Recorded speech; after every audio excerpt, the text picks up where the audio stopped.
નમસ્કાર મિત્રો, હું હરિવર્ધન ચોકસી આપ સૌનું સ્વાગત કરું. મિત્રો, આજના વિડીયોમાં આપનું ખૂબ ખૂબ સ્વાગત.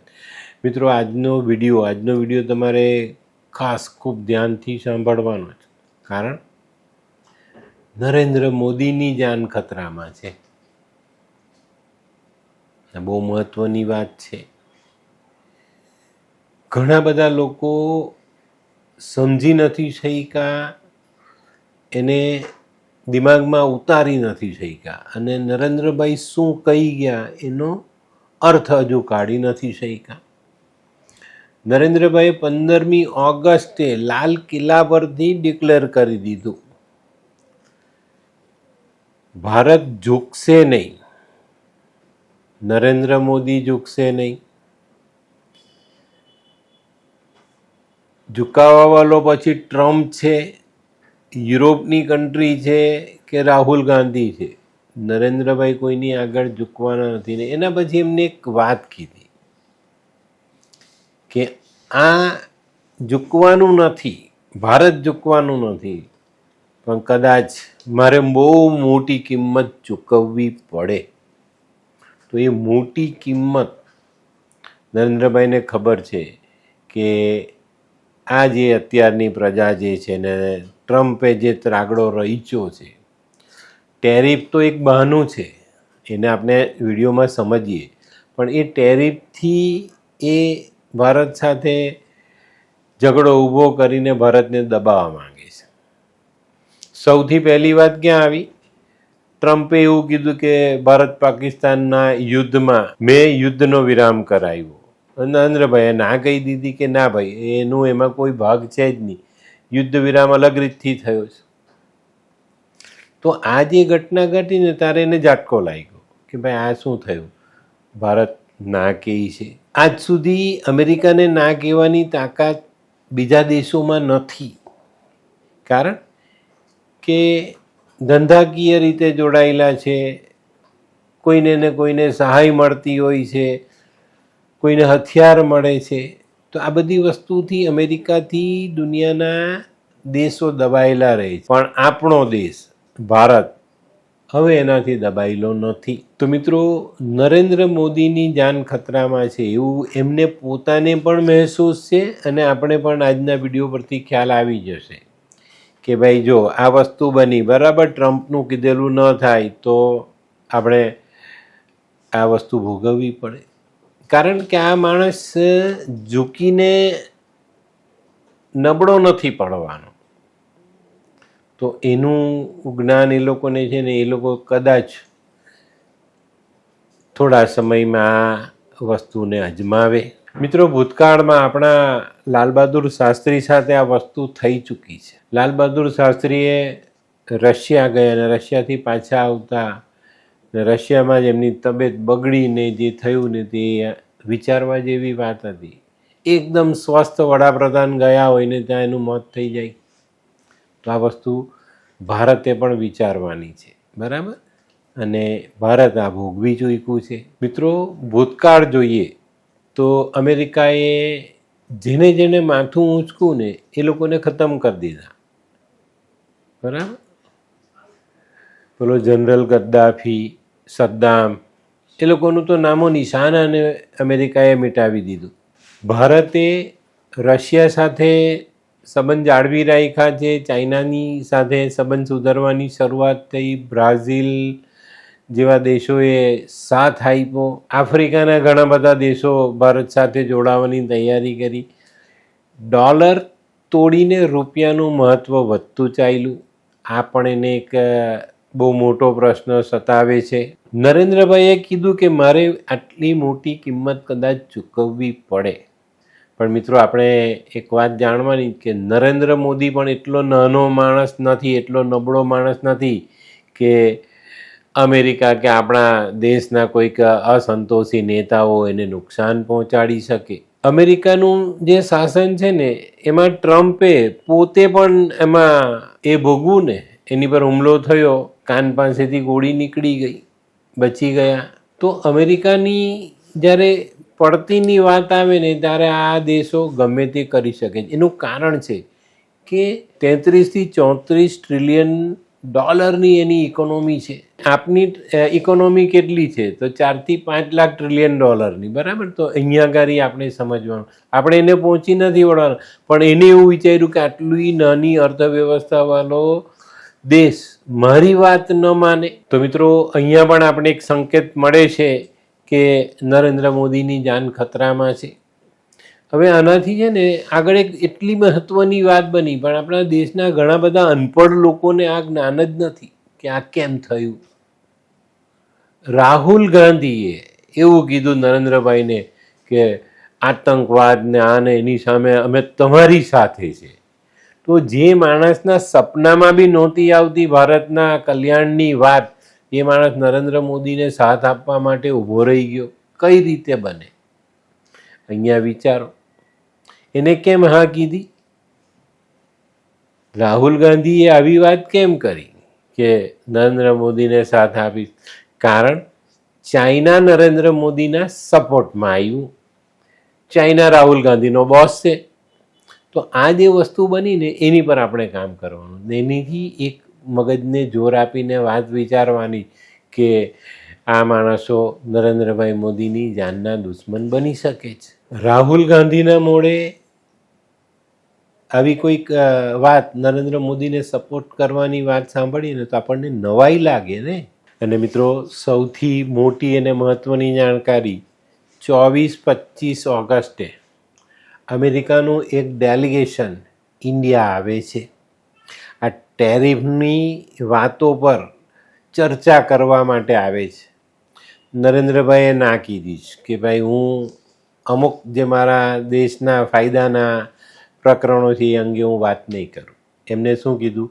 ભારતની ખેતીમાં હું કોઈને માથું નહીં મારવા દઉં, ભારતના મત્સ્ય ઉદ્યોગમાં હું કોઈને માથું નહીં મારવા દઉં, અને ભારતનો ડેરી ઉદ્યોગ એમાં પણ હું કોઈ પરદેશને એન્ટ્રી નહીં આપું. કારણ આ ભારતના જળના ગામડા સાથે જોડાયેલા ધંધા છે. તો એમાં જો આ અમેરિકા બેસે તો પછી આપણે ક્યાં જઈશું? અમેરિકા બહુ વિશાળ દેશ છે ને એની પાસે જમીન જ જમીન છે. આપણી પાસે પણ જમીન છે. આપણો દેશ મહેનત કરીને કરે છે. પેલો આધુનિક યંત્રોથી ખેતી કરવાવાળો દેશ છે, પણ એને આપણે અહીંયા એન્ટ્રી આપીએ તો આપણા આ 3 જે મુખ્ય ઉદ્યોગો છે જે આપણા દેશના નાના નાના લોકો સાથે જોડાયેલા છે, આપણા દેશના ખેડૂતો સાથે જોડાયેલા, એને પાયમાલ કરી શકે, પણ આપણે થવા નથી દેવાનું. નરેન્દ્રભાઈ આ વસ્તુ ના કહી છે ને એમને ખબર કે આ જો હું કરું તો આ અમેરિકા જેવો દેશ આની પર હાવી થઈ જાય. હવે મિત્રો જે ડેલિગેશન આવવાનું છે ને એને પણ સમજો, એ પણ બહુ મહત્ત્વની વાત બનશે ભારત માટે. ડેલિગેશન આવવાનું જ, બરાબર. રાહુલ ગાંધીએ એક વસ્તુ ડિક્લેર કરી કે દેશની સામે જ્યારે તકલીફ આવે કે આતંકવાદ છે એમાં અમે નરેન્દ્રભાઈની સાથે છીએ, બરાબર. હવે ડેલિગેશન આવશે, ડેલિગેશન ટેરિફ પર વાત કરશે, બીજા બિઝનેસ પર વાત કરશે. એમાં જો નરેન્દ્રભાઈએ હા ના કરી, ના કીધી, તો રાહુલ ગાંધી શું કહેશે કે ભાઈ જો આ દેશને નુકસાન કરતા સાબિત થયું. હા કીધું, ના કીધું, બંને બાજુ એ ઉલટી વાત કરીને નરેન્દ્રભાઈને વગોવવાની વાત કરશે ને એ દેશ વિરોધી છે એવું સાબિત કરવાની કોશિશ કરશે. હવે અહીંયા તમને ખ્યાલ આવે જ, અહીંયા પણ નરેન્દ્રભાઈની જાન પર ખતરો આવ્યો. માનો કે ભાઈ નરેન્દ્રભાઈએ રાહુલ ગાંધીની વાત, ડોનાલ્ડ ટ્રમ્પની વાત કે ચાઇનાને કંઈ નાની મોટી નુકસાનની વાતમાં હા ના કરી, તો અહીંયા તો છે ને એ લોકોએ પહેલેથી આ નક્કી જ કરેલું. હા કહે તોય એ દેશદ્રોહી ને ના કહે તોય દેશદ્રોહી. કારણ કે એને તો ખબર જ નથી ને કે ભાઈ આ હા કહેશે તો શું ફાયદો છે ને ના કહેશે તો શું નુકસાન છે. એટલે એને તો બસ એક જ વાત સાબિત કરવાની કે ભાઈ એને દેશ વિરોધી કામ કર્યું. ને આના પછી શું? આના પછી શું? 10 કરોડ લોકો કેવી રીતે જીવે છે પાકિસ્તાનમાં? ગરીબી, ભૂખમરો. તો એવા કોઈક આતંકવાદીને, કે આપણા દેશમાં પણ છે એવા, એમાંથી એક ગાંડાને શોધવાનો છે, એને એક હથિયાર આપવાનું છે. ને પૈસા બતાવવાના કે તને પૈસા આપું. ને આ રીતે જો નરેન્દ્રભાઈ પર હુમલો થાય, એમનો જાન લેવાની કોશિશ કરે, તો આ પણ એક ખતરાની ઘંટી આપના માટે દેખાઈ રહેલી છે. હવે આ બધી વસ્તુમાંથી બહાર નીકળી જઈએ. માનો કે આમાંથી એક પણ વાતમાં વિપક્ષ પણ નહીં ફાવ્યો, ટ્રમ્પ પણ નહીં ફાવ્યો, ને ચાઇના પણ એમાં નથી ફાવ્યું. ચાઇના અત્યારે આપણી સાથે દોસ્તી કરે જ, પણ આ જ ચાઇના ભૂતકાળમાં આપણી પીઠમાં ખંજર ભોંકી ચૂકેલું છે, તો ચાઇના પર ભરોસો થાય એમ નથી. તો આને અત્યારે માની, હા, પુતિનનું બેકિંગ છે, રશિયાનું બેકિંગ છે આપણી પાસે, એટલે અત્યારે કદાચ ચાઇના એટલો જોરથી અવાજ નહીં કરે. અને અમેરિકા પણ એની લિમિટમાં છે. એનું કારણ છે કે પુતિન આપની સાથે છે. ને રશિયા આજનો નહીં, ભારત આઝાદ થયો ત્યારથી આ દેશ આપણો મિત્ર દેશ છે. આ ડેલિગેશન જો આવે અને દિલ્હીમાં કે એમાં મિટિંગ થાય, તો આના પછીના છે ને જે ચોક્કસ દેશને નુકસાન કરનારી વાતો ઊભી કરે અને એનાથી દેશમાં દંગો પણ થાય. છેલ્લો રસ્તો આ લોકો પાસે આ છે.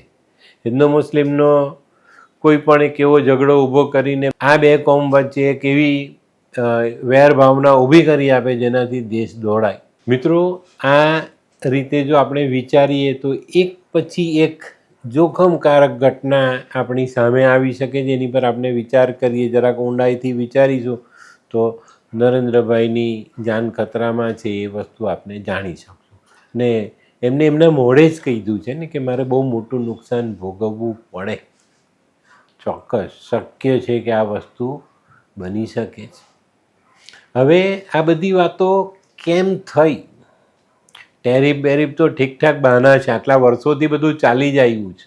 અત્યારે અમેરિકા પણ કદાચ નુકસાન ભોગવી જ રહ્યો છે. આ દેશને પણ નુકસાન થઈ રહેલું છે.